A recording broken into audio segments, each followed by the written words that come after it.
For those of you who have been to Europe, small fuel-efficient cars are kind of a staple of society. We never really had anything quite like that until 2008 when the Smart ForTwo came to the United States. Now, I have a chance to drive one today. I'm going to go see how exactly this is shaping how we view transportation today. So the convertible top on this Cabriolet model can actually be lowered at any speed, but I figured I'm in Southern California, so I might as well just start out with it down.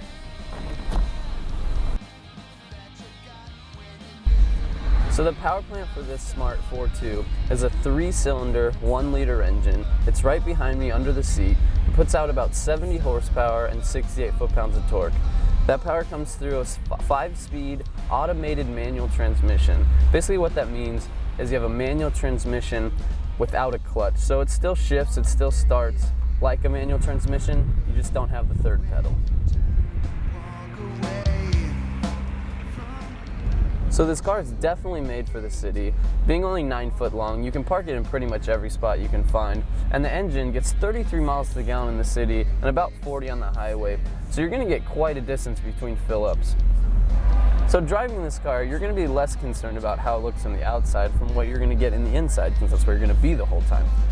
And the quality of the interior is actually pretty surprising for the price point of this car. The plastic is pretty strong, it's not cheap feeling, nothing really rattles around. So in general, I feel like it's a pretty good value for what you're paying for. Like I said before, parking in this car is not really an issue.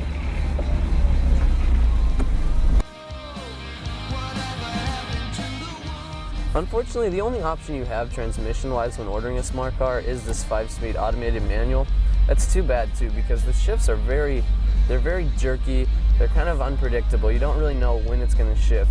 You have a little bit of option when you put it in the manual mode. You can shift either with the shift lever or with these optional steering wheel mounted paddles, but even then, it still takes a couple seconds when you shift.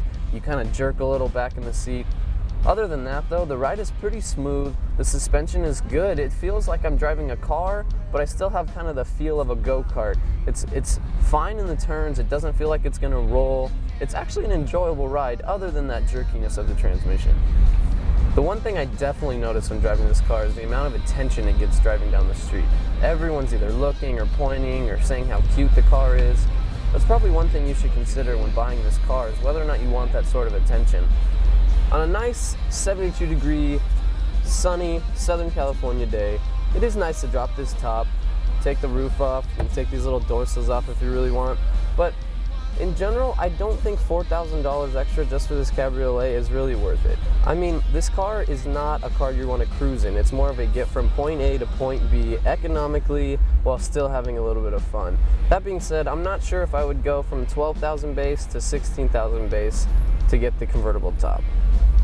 After driving this car around for a couple days, I've come to the conclusion that if you live in the city, you drive yourself most of the time, you just need something to get you from point A to point B and still look kind of stylish, have a little bit of attention, have some fun at the same time, this is a good potential for you.